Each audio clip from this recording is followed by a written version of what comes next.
Hello friends, now let's build the feedback page.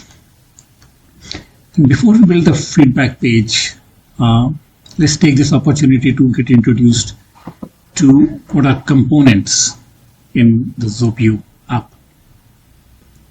So component is something that's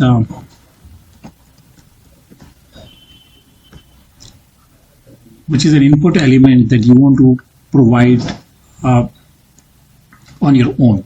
So that means if there is an input type that system doesn't support, and in apps you will encounter several situations where you have to input values using like really customized input or even display elements.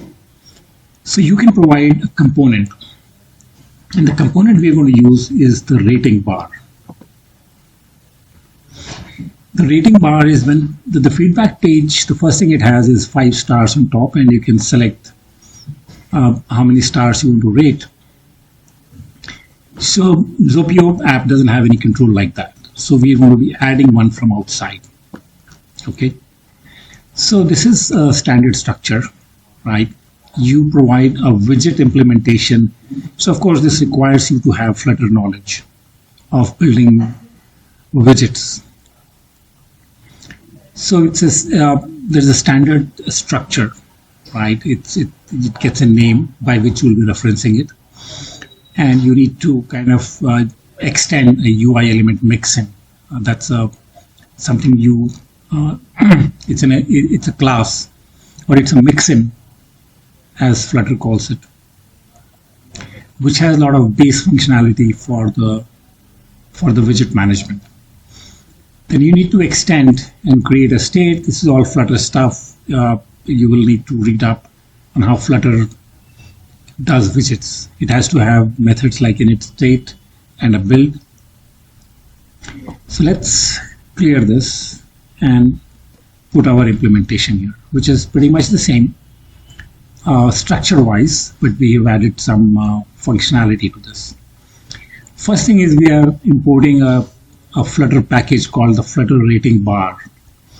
It's a pretty flexible widget. It allows you to accept the rating in various formats, but we're going to use the simplest one, which is just the asterisk, and you can select from 1 to 5 a value. So when a widget is created, it gets something as the initialization value. First one is the page, which is the page which it's a part of, and a name. And it gets something called config. So configuration is something that is when you are building your app elements in the page tree, you give a lot of properties like style, the size. There's a whole bunch of those settings. So those settings are accessible to you from this config object. And you get a handle to this, which you pass to the state, and we just store it locally. And then we know that anytime we can query what is the style, and we can make our widget behave and look according to the settings that were there when we configure it in our page. So this is pretty simple. Most of it is Flutter, and you will need to read the documentation of Flutter rating bar. You will get it. But there's one thing which we need to do to interact with the environment in which the widget is. First is that when a rating changes, you need to update a field called _value in the config array.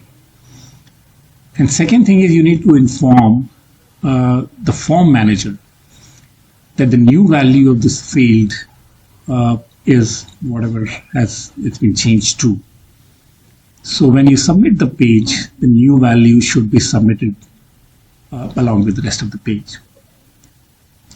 So it's there in the documentation, and really everything else is Flutter. It's just these 2 lines here that you need to know is that we are saving the value in config, and we are informing the form manager that this is the value. And in fact, we're informing the form manager right up front when we're creating the initial value, right? Because if the user doesn't change anything, still some value should go, which is you can choose your own default. We're choosing 3. So this is it. Now a component called rating bar has been configured. Now we go to the app, create a new page, and we call it the feedback page.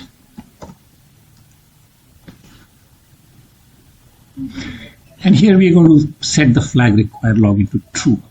Let's not do it yet, because if we do this, we will not be able to test it until we also create a sign-in. So that you've seen in the first episode as to how that works. So we just leave it off. Then we will create a root view.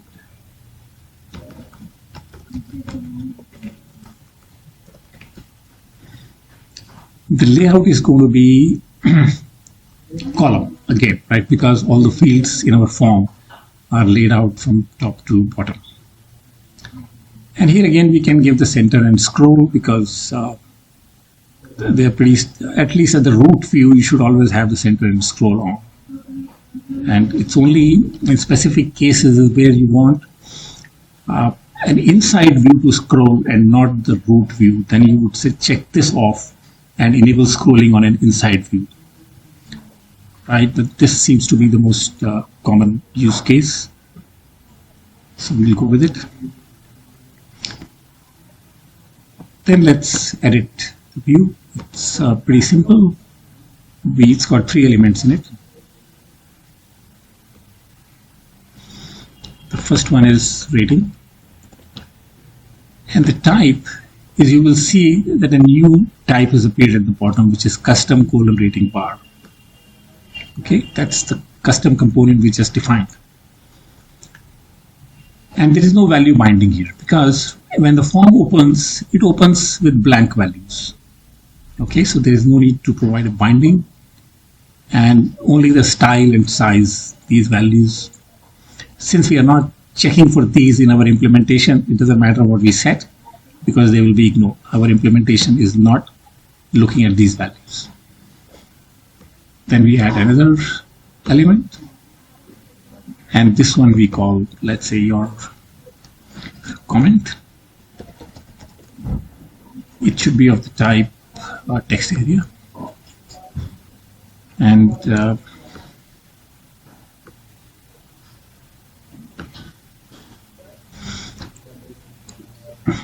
okay. So perhaps with all the input fields, it's a good idea to create some sort of a label. Okay, so here we will say comment, please. If you don't do this, it will just appear there, and the user won't know what to type there. Okay, and this can actually be a binding. You could bind it. That means you could supply it from outside, from the object that it's bound to. But in this case, it's a plain string. There can be help message binding also. With most of the input elements, you can provide a help message. You can provide validations if the input is mandatory, if it is disabled, and you can give a validation, regular expression to validate the value. Elements of the type email, telephone number, these are automatically validated. You don't have to worry about that. Only when it's a generic input and you want to apply a validation, you can do it.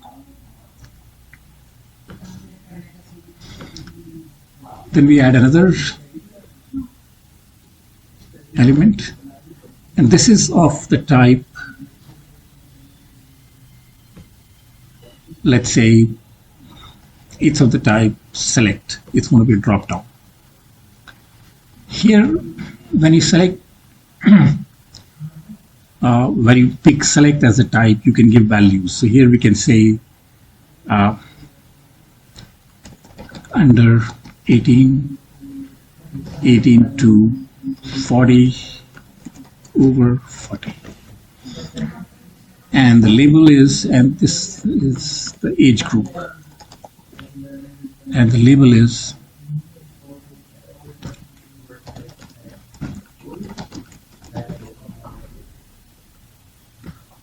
Simple. Now we've defined a drop down with 3 values in it and given it a label, and that's it. As simple as that. Then let's add another wrap element. This time we're going to use a radio, which is gender.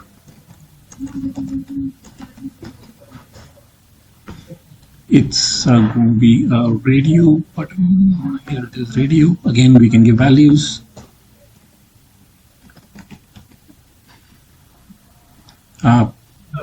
And label is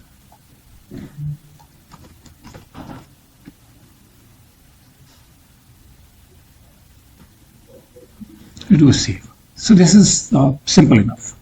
It's just a simple column view. It's got 4 fields in it. We need to add one more, which is the submit button.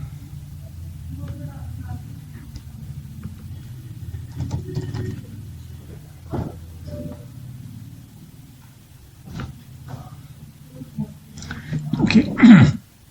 There is a difference between button and submit. Button is a button which you must programmatically respond to, and submit is also a button, but system automatically takes action against it. And what it does, we can give a value is that submit label.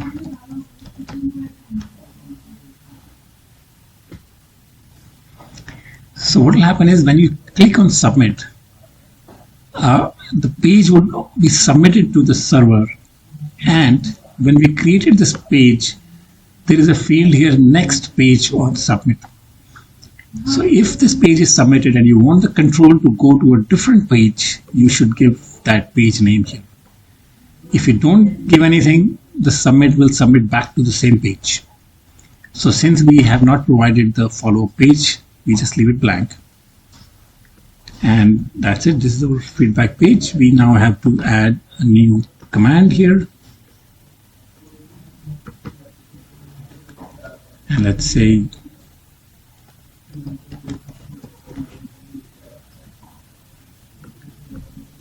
menu label is feedback. Load page, and we see load the feedback page. Yeah, all this you've seen before. It's simple. Just create a new item in the navigation, and let's generate and see what happens.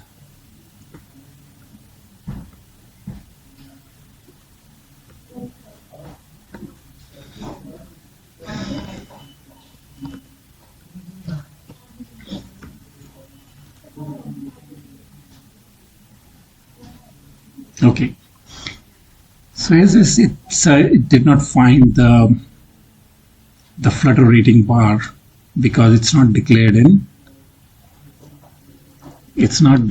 in our pub-spec.yaml. So here's what we're going to do. We will just quickly find out Flutter rating bar. Go to the browser.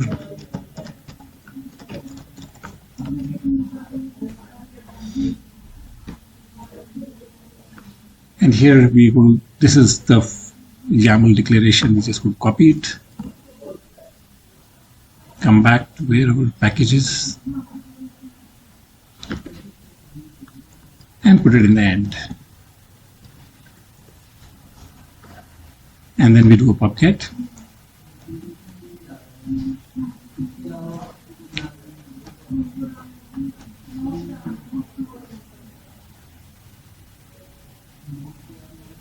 Every time you make a change to your dependencies, you should do a pub-get so that it fetches the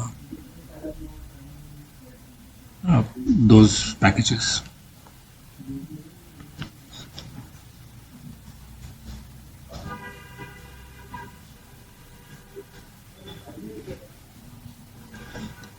Okay, let's click on the feedback and see what we get. Okay, so we got the feedback page. This is exactly how we had designed it. Now, perhaps this form is pushing against the edges a bit too much. So we have a simple, we know how to add a padding. We can go back here and add a padding.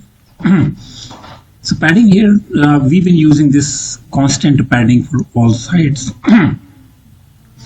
There is a way for you to pick a different padding for all 4 sides. It's all in the documentation. You can look it up, but we'll go with the standard for all sides. It's easier, and which is also what we want.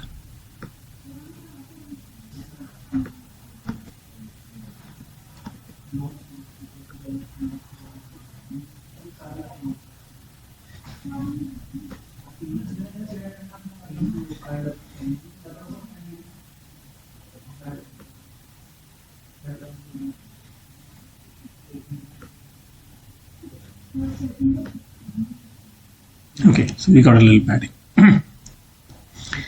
So this is a form. Here we can interact with the form. You can see that the comment, the labels and everything, they're here.